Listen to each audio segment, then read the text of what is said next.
Today, where I sit now, I'm actually in my office here in Boston. I came into work today. I work for an investment management firm. What the company does is we pick stocks, we invest in stocks for either high net worth clients, which is some really wealthy people, but most of our clients are actually companies. So if you think about some of the biggest companies that are out there, we manage assets for them, a lot of retirement assets. Some of them may have a 401k plan that they offer to their employees. So we manage a portion of it where we go out and invest in international stocks, international name companies outside the US.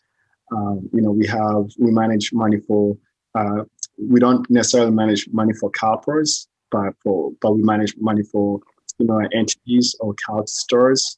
And I'm sure you're familiar with CAL stores. Yeah, that's so it's retirement accounts. So are we talking just to give the kids an idea? Are you talking investing thousands, millions? What are we talking about? We're actually talking billions. Oh, billions. Oh, geez.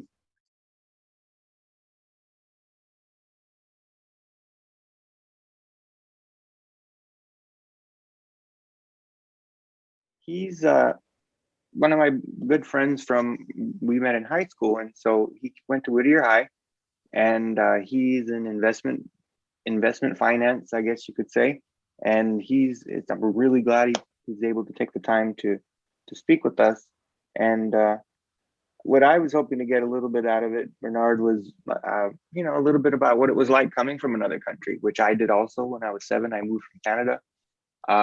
What it was like adjusting in high school. Something I always like to ask a guest speaker somewhere in the middle is what did you wish you knew, or what are you glad you knew when you were in high school? But I think some of the students are also interested, obviously, in what do you do for a living? Like, what is that even like? But we'll see how we go along the way. Let me start the slideshow. I'll turn my camera off. Oops. First of all, John, it's good to see you. I don't think I've seen you. Oh, I know. I know we've spoken and we've exchanged emails and text messages, but it looks like you've lost some weight. Well, yeah, because I'm standing all day, and there's I don't know. I snack a lot when I'm in person at work. So when I'm at home, I'm not snacking all day. I need to gain some weight. Exactly. Yeah. Well, thank you for inviting me to present to your students and introduce myself. As John mentioned, my name is Bernard. Last name is Maitai. I've known John for a number of years, since 1992, I believe, maybe 93. I can't quite remember. So by way of background, I actually came to this country in 1992. I'm originally from Kenya. That's where I was born and raised. Oh yeah, see that, John, you advanced a slide there of a picture of me. That's the tall one there in Boston, where I'm based now. So it's interesting that I grew up in Nairobi, Kenya, and the same neighbor, the same family who lived next door to us is here in Boston as well. What are the chances of that? But anyway. I didn't know that. Let me go for 1 second, if you don't mind, to the map, just to show them more or less what we're talking about. Some people don't know. That's a good idea. So I see you have a picture of Nairobi, Kenya there. I can tell you that that picture is a lot more recent than when I grew up in Nairobi. It's almost 30 years ago. 1992 is when I came to the US. So it's changed quite a bit. It's a little bit more developed. It's a developing country, but it looked nothing like this 20 years ago. And actually, interestingly, I actually just came back from Nairobi 2 days ago on Monday, believe it or not. So I was able to travel to see some family there, came back on Monday in the middle of COVID. So thanks to having the 2 vaccine jabs. But anyway, I was born and raised in Nairobi, moved to the US in 1992. I immediately enrolled at Whittier High. my mom had already moved to the US and kind of settled in Whittier. She'd moved in 1990. I moved in 1992. August 1992, by September 1992, I was enrolled at Whittier High. I met John, or Mr. D, at a local church. John was kind enough to kind of walk up to me, introduce himself to me, and we kind of became friends. We've been long life friends ever since. So really appreciate you doing that, John. It was because you were cool. Like, you were the cool runner who I knew you were winning all the races. I had seen you at races. I think I remember asking that, like, hey, aren't you a runner in Whittier? Honestly, I don't remember seeing you. Yeah. But it did work out to be a very good friendship for many years, and still is. As John mentioned, came to the US in 1992. My first semester at Whittier High, I was very shy. I barely said a word. I did know the language of English. They teach in English in Kenya, but I had never actually used it much outside of the classroom. So when I enrolled at Whittier High, although I could understand what people were saying, I was very high to speak up, and also a little shy because of my thick accent, which you can't tell right now. I mean, I still do have a little bit of an accent, but back then it was really, really thick. No one really knew what I was saying. But anyway, I did grow in confidence over the years, and was a pretty good student in addition to being I guess you could say a high school track athlete, a star track athlete, as some may say. But in high school, I was a pretty good student. I wouldn't say I was an A+ student, maybe B+/A-. And part of that's because I had a good background growing in Kenya, particularly in math. They do tend to focus in STEM outside of the US, so that did kind of help me a little bit in school.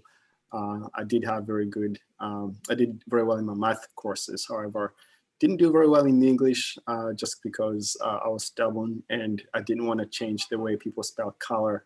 Some of you know color is spelled C-O-L-O-R. I spelled it C-O-L-O-U-R, and I got nixed there a few marks by the teacher. I just didn't want to change my ways. So part of the reason why I never got a full A in English, because I was stubborn and I kind of stuck to the British way. Yeah, that's the British way you spell it. We spell it that way in Canada too. Exactly. So high school was an interesting experience because I was new to the country. I was 14 years old. I was a teenager. I was stubborn. I was shy. I was concerned about a lot of different things, but I was lucky in that I had an opportunity to make some really good friends like Mr. D, as well as a few others. But more importantly, I had very good mentors who sort of took me under their wings in the early years of my high school, some of whom I actually continue to keep in touch with. Here we are, 25, 26, almost 30 years later, and I'm still friends with some of my early on mentors that I met in high school, and teachers as well. So I guess while we're on this topic, one advice I would give some of your students, John, is, to kind of develop those relationships with your teachers, mentors, faculty, and other folks who are at the school. I know I developed a very good relationship with a school psychologist, not because I had any issues, but he just really took interest in me. And I was always looking to learn, from the older folk. So, those are the people who kind of helped me along the way when I was new to that country, new to a new school. I know you had the mentor who you visit sometimes. How did you meet him? Did you reach out in some program, or did they connect with you, or did you? There was one mentor, his name is Lee Eastwood. Now, I was introduced to him my sophomore year of high school. Lee Eastwood was actually the superintendent for the Whittier Union High School District, and he was mentoring kids for 1 year, different kid each year. So it was part of a program for sophomores. But, I met Lee and we just became lifelong friends. He wasn't just a mentor for that one single year. He's been a mentor ever since. Even today, as I sit here, how many years later, he's just turned 80 and we still keep in touch literally every single week. I kid you not. So, wow.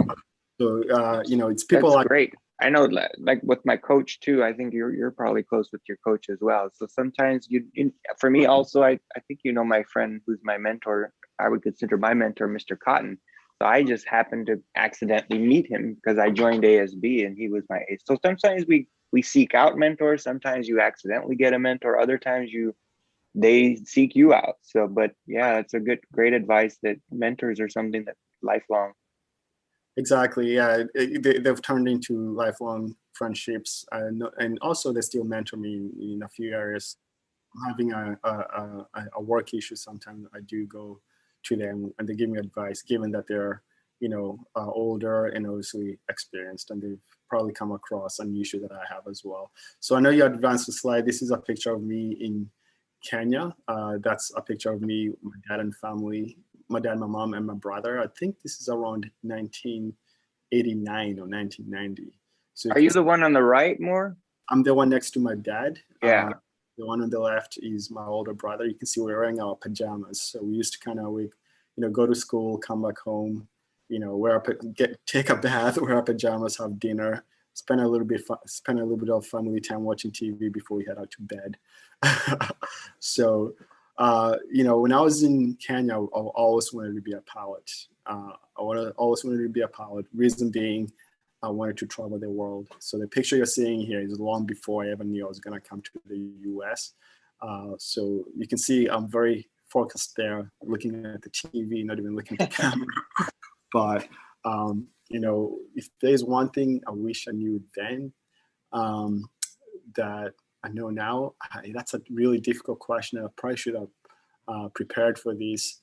Well, maybe I'll come back to that later. Yeah, that's okay. When we go through my high school experience. But I will say that, during high school, the mentors really played a big role in who I became, as well as some really good friendships that I was able to develop. They kept me out of trouble. As I said earlier, I did run track, so I was involved in extracurricular activities. I was in track, I was in chess club, and a few other things, and those really kept me out of trouble because my folks, my dad and mom were working very long hours. My mom was working two different jobs when she lived in Whittier. My dad was working one job, but it was long shifts, so I was pretty much left to tend on my own. And if it wasn't for friends like John, the mentors, being involved in track and field and a few other activities, who knows how would I ended up, especially being a teenager without guidance. But luckily I had that. So that's one thing that I reference, is to, develop those relationships with people who have a positive influence in your life. So I was just going to mention that you I don't know if you'll talk about this later, but you mentioned that you went back to Kenya and you were helping your mom set up a place to stay and helping her with her bills and buying her, stuff she needed and a washing machine. And to me, hearing how she was working two jobs and your dad's working really hard, and it's just a reminder to students, like that's kind of what we're hoping for everyone. That's the goal, is that one day you grow up, you're taking care of your parents, you are buying them the things that they need, and nobody in the family needs anything anymore. You have everything you need. So it's great to see sometimes where we came from and remember where we came from. Exactly. I never thought I'd be in a position to kind of, buy my mom a place and kind of help furnish it, make sure that all the bills are paid for and things like that. It's nothing that I really ever thought about when I was a kid. Let And you're alone only 42 too. That's so young as well. exactly. So, they were a big influence in my life. I'm glad they did bring me to the US. And, one of the reasons they did that was to, like a lot of was to provide better opportunities for your kids. But, you have to take advantage of that. Parents make a lot of sacrifices for their kids. When I was in high school, I didn't know or I didn't understand, just the kind of the sacrifices that they were making, because they did have a pretty decent life living in Kenya, but they moved to the States really for their kids. And, now that I look back, I'm very appreciative, even though I didn't realize at the time. A lot of times the parents will tell you, we're all doing this for you, and it kind of goes one year, goes out the other. But I look back, really understand that the sacrifices they made really were for me and my brothers. And, it's really time for us to pay back. I think you had mentioned, I don't know if I remember correctly, that you came to America kind of in some way because, you know, you had to pay for high school in Kenya. And so America was free and you were kind of trying to get a free education. And we kind of maybe take that for granted that we don't really, someone pays for it every year, tax money, $12,000 or more goes to students, but we don't think of it that way. We get free education in America. Exactly. Just to give you an example, I never really had an opportunity to go to high school in Kenya, but my brother did. My older brothers did, and you know there are times where they will be sent home because you know the school fees weren't paid on time or things like that. So they will miss weeks on, you know, because in Kenya you're not paid on every 2 weeks or like you are here in the US. You have to wait for your monthly paycheck. A lot of times, you know, my parents were civil servants. In other words, they were working for the government. And sometimes the government is late paying their employees. So they're late paying their employees, they're late paying their mortgage, they're late paying their rent, they're late paying school fees. In the end, the kids get sent home because the school fees aren't paid. You know, those are things that we take for granted here in the US. And that's one of many reasons why, you know, our parents need to create, a better future for their kids by moving to the US. So, you know, they might have done that and they did that, but, you know, I wouldn't be where I am today if it wasn't for the mentors, but also if I hadn't taken advantage of those opportunities. When I started running track in high school, I never thought I'd be as good as I was, but, you know, I ended up getting a full ride at SMU, which is Southern Methodist University. It's in Dallas, Texas. You know, and that really helped further my education in college. Now, this was a very unique opportunity. If I wasn't a runner, a good runner, would never have gotten a scholarship to run at SMU. How fast could you run the mile at one point? That gives some people a clear idea of how impressive. In college, I think it was just over 4 minutes, like 4:01. But in high school, my PR was like 4:16. But I was more of a longer distance runner than my. I think you can see. That's very fast. 4 minute mile is very fast. Right. But you know, my plan all along when I was in high school, you know, I didn't know I was gonna get this opportunity. My plan was to go to a community college, Rio Hondo. I don't know if your students know about Rio Hondo. Mm-hmm. And I started taking classes at Rio Hondo while I was still in high school. Oh, that's good. A reminder that we can do that. Because it was either free or really cheap. I think it's free. Yeah, it's free for high school kids. Yeah, exactly. And you get those college credits and you get that experience. And if you do well, you know, those can count towards your college education, and you could use those to put on your CV when you're applying to colleges. So my plan was to go to Rio Hondo and then, you know, get really grades, maybe get a part-time job and help pay for college. You know, I decided, you know, no matter what happened, it was going to take me, even if it took me 5 or 6 years, I was going to make it through to college. And at the time, I really wanted to do it because my parents told me to do it and I wanted to please them. But luckily for me, because of, my athleticism, I was able to get a full ride to SMU, where I majored in economics and psychology. So before you got to choose that school, can you remember like which different schools, or what was your process, or how did you make that decision? Because that's right. It's probably I never heard of that school myself until you went to it, because we didn't know as much with the internet. We didn't have the internet back then. But how did you get to SMU, and what was it like even being? I think I remember you were recruited. Didn't you fly to a couple places? I was, and actually, you know, before I get to that, there's one thing I want to mention, which is, you know, you never know where the opportunities are going to come from, but you always want to be prepared. And, you know, I knew the only thing I could do at the time was, you know, get good grades. You know, you could be a straight A student and still not have a way to pay for college, but I knew that the opportunity would be there. I would do what I could control, which is get good grades in high school, and then the rest hopefully, you know, will work out. And that's exactly what happened. You know, I didn't give up. I didn't know what the future held, but I just wanted to make sure I'd be prepared for whatever happened. So I made sure I got good grades and, you know, stayed out of trouble, and, you know, participated in many activities that were offered at the school. The way I ended up at SMU actually is it wasn't until my senior year that I got really good times, that got the attention of coaches around the country. typically coaches try to recruit kids or they're familiar with kids since their sophomore or junior year, and they try to recruit them over a longer period of time. And the kids kind of have an idea of which school they want to go to based on who's recruiting them. I had no idea literally until the last semester of my senior year in college. I was still planning on going to Rio Hondo, believe it or not. But luckily, I had really good times in track and field, and SMU reached out, wanted to recruit me. A few other top schools, Alabama did. I made a visit out there, Ohio State, a few California schools, Cal Poly, San Luis Obispo, Fresno State. I was quite highly recruited, but I went at SMU because it makes me think that you could have not gotten in either, right? Because you could be that good of a runner. I've had a friend of mine in high school who was that good, not as good as you actually, but he could have been. He's very lazy, but he didn't have the grades, so he didn't graduate. So it's very fortunate that in the meantime, even though some students might set their mind, I'm just going to go to community college and really not try to learn as much as possible and get those grades. But that's just a reminder to athletes, like you could be a great athlete, but you won't be allowed in if you don't have, I think, a 2.5 for NCAA. Exactly, and I don't know what the standards are today, but they were quite high back then. It wasn't just being a good athlete; you had to have good grades because they want to make sure that you can meet the curriculum and you're a good student. And you're not just there to kind of play football, basketball, and make sure you're eligible. Like I had in my college where they recruited a bunch of guys.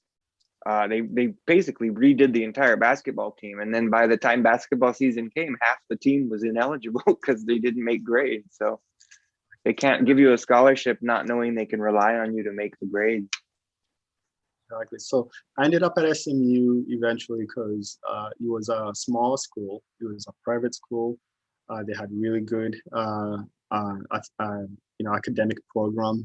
I didn't know what I was gonna major minor in, but I figured that going to a school like SMU, which was maybe it's not as well known in California, but it's known outside of like in Texas, in the Midwest or the Southwest rather, as being one of the top private schools in the state of Texas.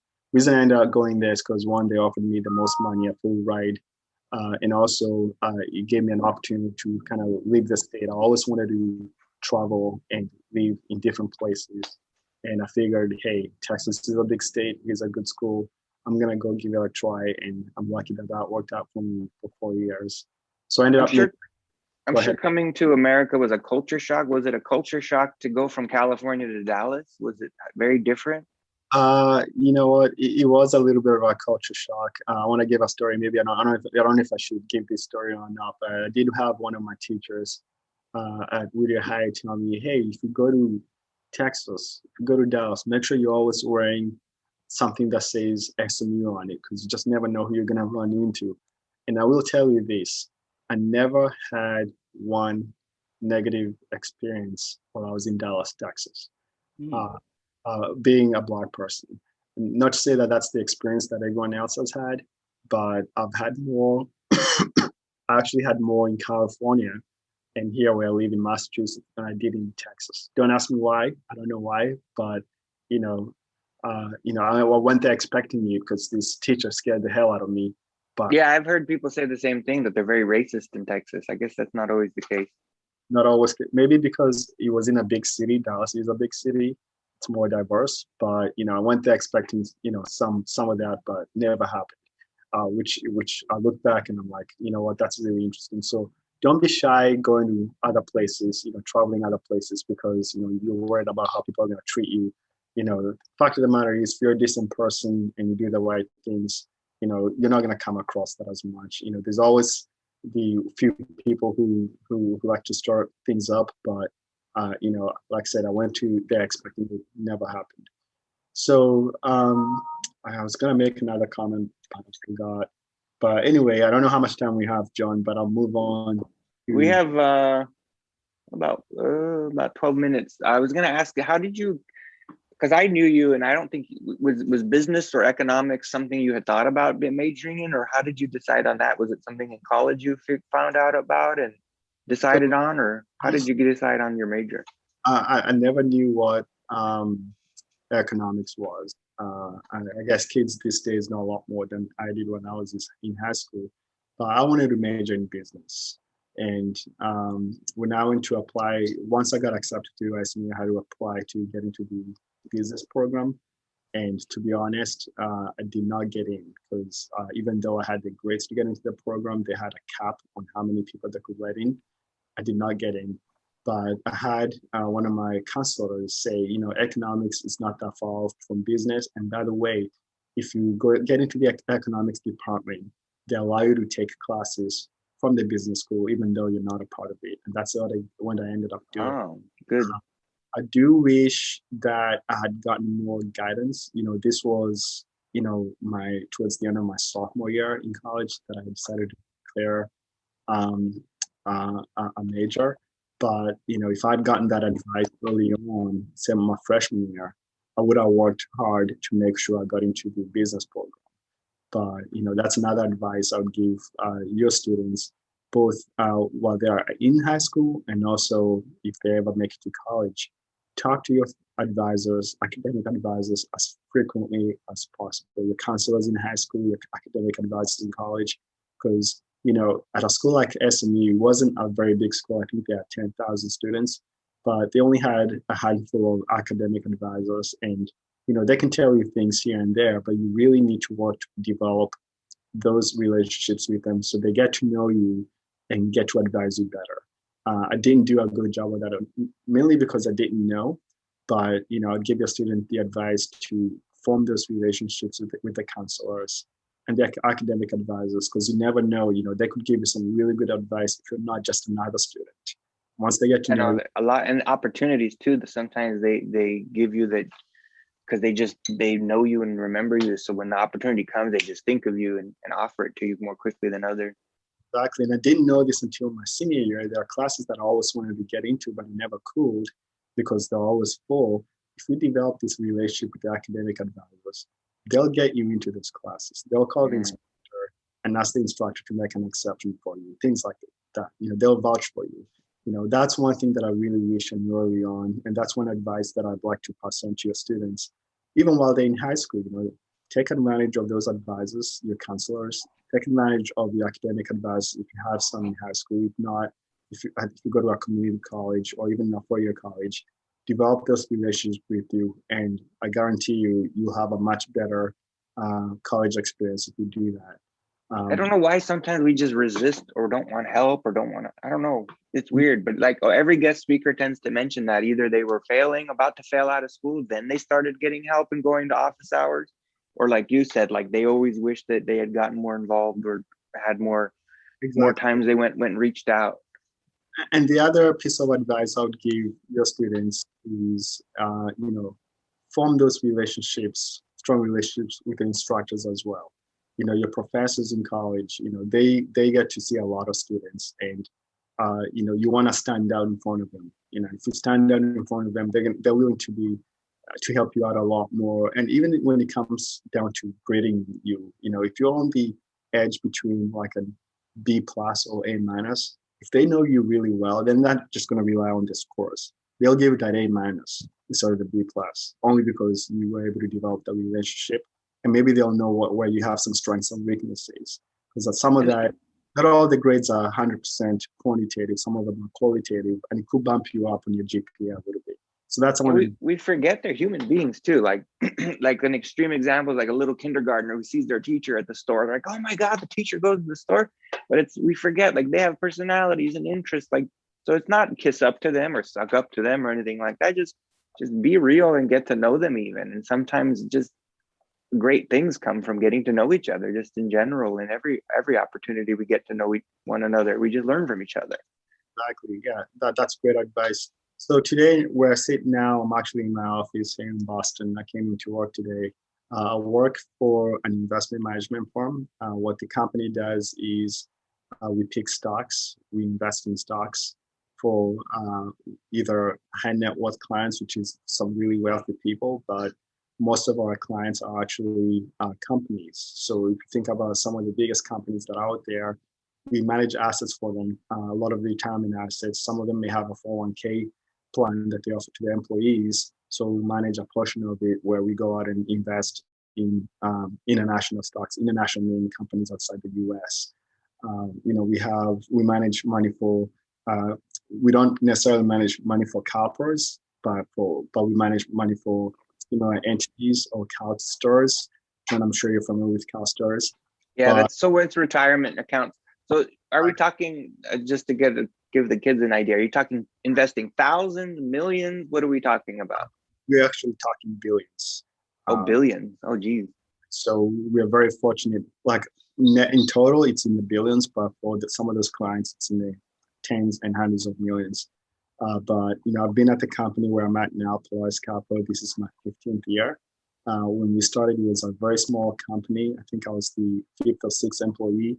It was rough days, those early days, but I stuck with it. The person that hired me is very smart and he's loyal to employees. And, I felt like, I had to be loyal to the company. So I stuck with it through the difficult times. And now we are slightly bigger, doing very well. And, never thought I would ever work for the same company for 15 years. That's very rare these days, unless you're a teacher or you work in the public or sector or something like that. Wow, you guys have done really well. That's great. Because I remember when you first started and the struggle to kind of build a company.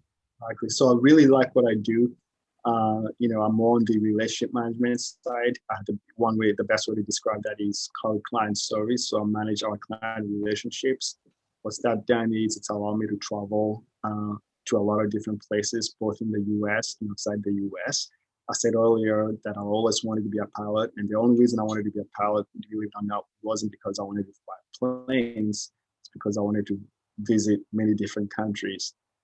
That didn't work out, but here I am many years later. I'm able to experience that. So right now we're not traveling as much because of COVID or because of the pandemic, but pre-pandemic, I've been to a lot of countries all over Europe and many other places. So I've been very fortunate to be in the position that I'm in. Been very patient, and I was brought up with values that nothing venture, nothing gained. So I've really stuck it out, working for this company, and it's kind of paid off. And I would advise with people, if you ever end up in a situation where it doesn't work out, stick with it, because you never know what's going to happen eventually. And I remember you really believed, if I remember correctly, like you said in your boss, like you thought he was really smart and he had good experience of where he worked before. So sometimes you take a chance on the people, not just the company itself, but the actual people that you work with. You just have a feeling like, no, this is someone I want to work with. And I'm really glad that it's worked out, because I'm glad you made that decision. Yeah, and it was pure luck, it was pure luck. And a lot of my colleagues, some of our coworkers, they'll say the same thing. They had opportunities to work for some of the biggest banks in the world, like the Goldman Sachs, and they're like, but they really, really saw something in a small company that was really starting from nothing, really be part of it. It's almost like starting at a startup in the IT sector. There are many people who started off at Google or Facebook where they were like, some of the first employees, the companies weren't quite proven, but here they are, they're doing very well many years later. So that's something I advise students not to always, look at the biggest companies, the big corporations, just because they're, they've got the name, they're well regarded. Look at all the other companies, and you never know where you're going to end up. Well, actually, let me just let you know, we only have three or 4 minutes, so I'm sorry we're running a little bit out of time. Let me show some of the family and give you some time to say some last words. Yeah, that's his wife and his daughter, just to let you know. Yeah, so I've been married. John actually was I didn't have a best man, but John did make a speech at my wedding. He's the only person that I invited to do that. Oh, nice. That was a beautiful wedding too. Yeah, so thanks for doing that, John. This is me and my wife and kid. This is in 2019 in Iceland. Oh, wow. Okay. Iceland. Yeah, exactly. My 3-year-old daughter, Genevieve, and my wife, Sarah. You want to advance to the next slide, John? I don't know if I'm able to do that. Got it. And this is us in Iceland as well. This is cute. This is me and my 2 brothers, Paul and Jim. Oh, and cute. Are those your niece and nephew then? Yeah, this is in London, actually, in the UK. Sometimes I travel to Europe and I make a stop there to visit with them. So again, this career has provided those types of opportunities. I don't have to pay for it if Wow. I'm already there for work. I just take an extra few days over the weekend to visit with them in the So UK. you've gone to Kenya and England and New Zealand and I know many other places too. Yeah. Me and my, Tahiti, I think. you can see me and my dad and my nieces and nephews there again in the UK, my brother, and this me and this The baby's crying. how funny your mom's gonna believe, right? This is when Genevieve was like 9 months old. It I think was the last time I saw you no, I think you guys visited and we had lunch a few weeks, like a year and a half ago. yeah, yeah, exactly that. Yeah, that was more recent. Do your kids have? Do your students have opportunity to ask questions before we wrap up? Yeah, if anybody wants to put it in, we've got a minute or two. They're very hesitant to ask questions or get shy, and I wish we had more time because I have that little sticky note board I had mentioned.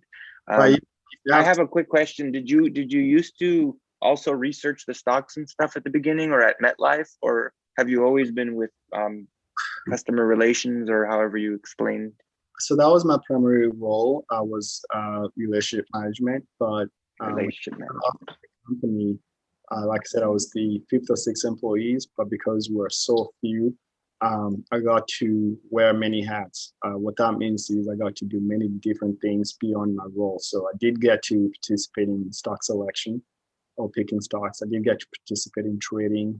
I did tech, I did get to participate in a few IT projects.